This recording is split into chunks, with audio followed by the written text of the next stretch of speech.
In this video, I'm going to show you how to undo and redo actions in Fusion 360. If you're designing in Autodesk Fusion 360, mistakes and changes are a completely normal part of the workflow. Sometimes you move a component by accident, delete the wrong sketch, or apply a feature that doesn't look the way you expected. Instead of trying to manually fix everything, Fusion 360 has simple undo and redo tools that let you instantly reverse or restore actions. Knowing how to use these shortcuts will save you a lot of time while modeling. I'll walk you through the keyboard shortcuts as well as where to find the buttons in the Fusion 360 interface. And if this tutorial helps you out, make sure to hit the like button and subscribe to the channel for more Fusion 360 tips and software tutorials. Alright, let's get started. First, open your design in Autodesk Fusion 360. You can do this by launching Fusion 360 and selecting the project or file you want to work on from your data panel. Once your design is open, you can begin editing your sketches,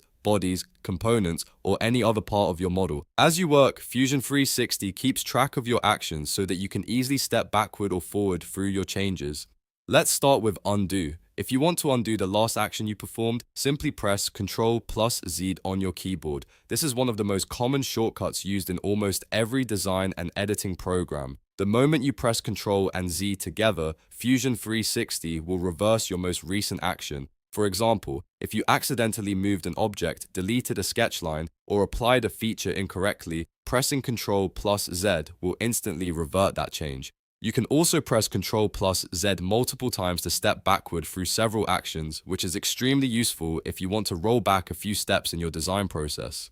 Now let's look at redo. If you undo something and then realize you actually wanted that change, you can quickly restore it. To redo an action in Fusion 360, press Ctrl+Y on your keyboard. This will bring back the action you just undid. Redo works step by step in the same way as undo, allowing you to move forward again through your recent actions. Another way to access these features is directly from the Fusion 360 interface.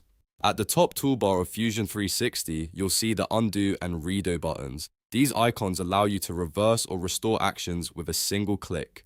Clicking the undo button performs the same action as pressing Ctrl+Z, while the redo button performs the same function as pressing Ctrl+Y. Using these tools regularly can make your workflow much smoother. When you're experimenting with designs, trying new features, or adjusting sketches, you don't have to worry about making mistakes because you can always undo and redo your changes instantly. And that's how you undo and redo actions in Fusion 360. If this video helped you, make sure to hit the like button and subscribe to the channel for more helpful Fusion 360 tutorials and quick software guides. Thanks for watching, and I'll see you in the next video.